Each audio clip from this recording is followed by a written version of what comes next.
Honor, my client would like to address the court. All right. Go ahead, Mr. Reed. Hello. I would like to tell you about what I've been doing while I've been incarcerated.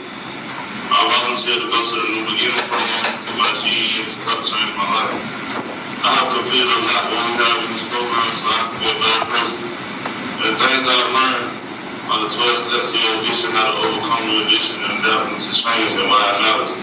And understanding self-destructive behavior. These things are very important how to overcome the things that mislead people. And I'm using the things I've learned to determine what I will be in life. I know I have been convicted of very serious. Mr. Reed, hold on. I just need you to speak a little bit slower and a little bit louder, okay? Sorry, the court order can't take it down. May I start over? Yeah, you can start over. Okay. I would like to tell you about what I have been doing while I've been incarcerated. I volunteered to go to the New Beginnings program to get my GED, which I will be taking my test on September 21st to help change my life. I have completed a lot of what we have in this program so I can be a better person. And the things I've learned are the 12 steps to your addiction. And if your addiction is not to drugs, it could be the lifestyle as well, and how to overcome your addiction. And adapting to change and why it matters. And understanding self-destructive behavior. These things are very important on how to overcome the things that just lead people. And I'm using the things I've learned to determine who I will be in life. I know I have been convicted of very serious charges. I'm not asking for a slap on the wrist.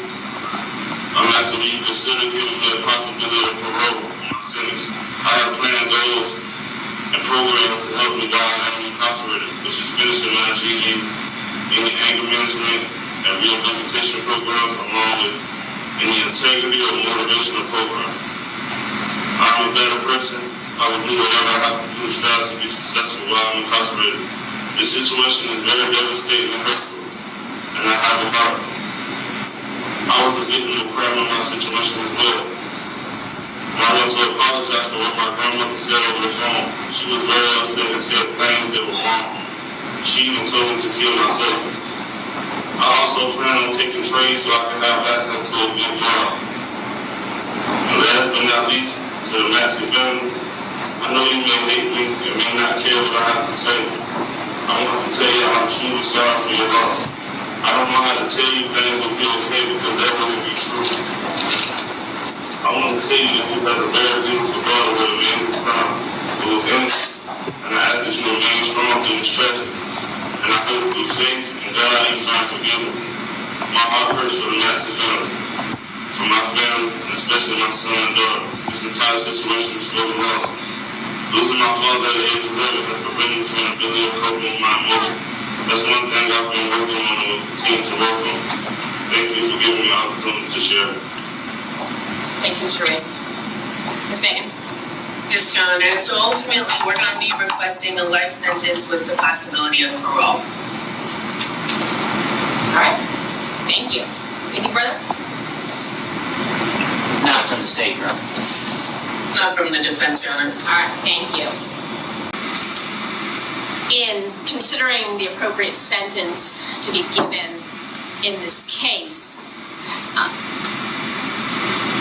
the state has talked a lot about motive and why Mr. Reed may have chased after the person who allegedly robbed him, why he may have fired that gun out into traffic. I personally don't really care. I don't care what his reasoning for doing it was. As a convicted felon, Mr. Reed chose to carry a gun based on the social media that was introduced at trial, continuously and repeatedly carried multiple guns or was in possession of different guns. He chose to bring that gun to a public and crowded mall right before Christmas. He chose to respond to the alleged robbery, not by getting law enforcement involved and taking the appropriate actions, but by chasing after the alleged robber with all of his friends and firing that gun out to a crowded city street. And that bullet is what resulted in Kennedy's death. Up until today, Mr. Reed has shown no remorse whatsoever. Based on the evidence that came out at trial, he showed no remorse after he found out that his actions of firing that gun into traffic resulted in Kennedy being injured and eventually dying. Instead, he responded by trying to get rid of that gun and then trying to get another gun immediately. He showed no remorse during trial. He showed no remorse after even being convicted, when his grandmother on the phone with him made threats to commit very egregious acts of violence in this courtroom during sentencing, and he responded by laughing on the phone. Up until today, there's been nothing. So I understand his expressions of remorse now, but take into consideration of his actions that led to this murder and his actions after the murder, his actions during trial and his actions after the conviction, I do not find that mercy is merited in this case. The sentence of the court with regard to count 1, murder, is life without parole. The sentences for count 2, 3, and 4, felony murder, will be vacated by operation of law. The sentence for count 5, aggravated assault with a deadly weapon, will merge into count 1. Count 6, criminal damage to property in the first degree, will sentence him to 10 years, but that sentence will run concurrent with count 1. Count 7, possession of a firearm during the commission of a felony, 5 years consecutive to count 1. And count 8, possession of a firearm by a convicted felon, 10 years consecutive to count 1, for a total of life without parole plus 15 years. Is there anything further from the state?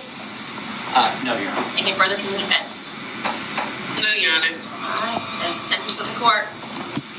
Good luck to you, Mr. Reed. Your Honor, should we put on the record anything about his appeal of habeas rights?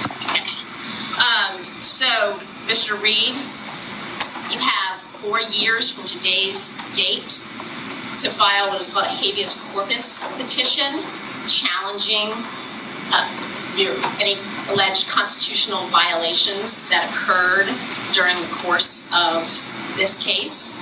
You have 30 days to file a motion for new trial or a direct appeal. If Ms. Fagan is going to continue to represent you, she can do that in the next 30 days. If she is not going to represent you, you will need to have a new lawyer file that on your behalf in the next 30 days, and that is to preserve your appellate rights. Do you understand that? Mr. Reed, can you answer it? Yes or no? Yes, ma'am. Okay.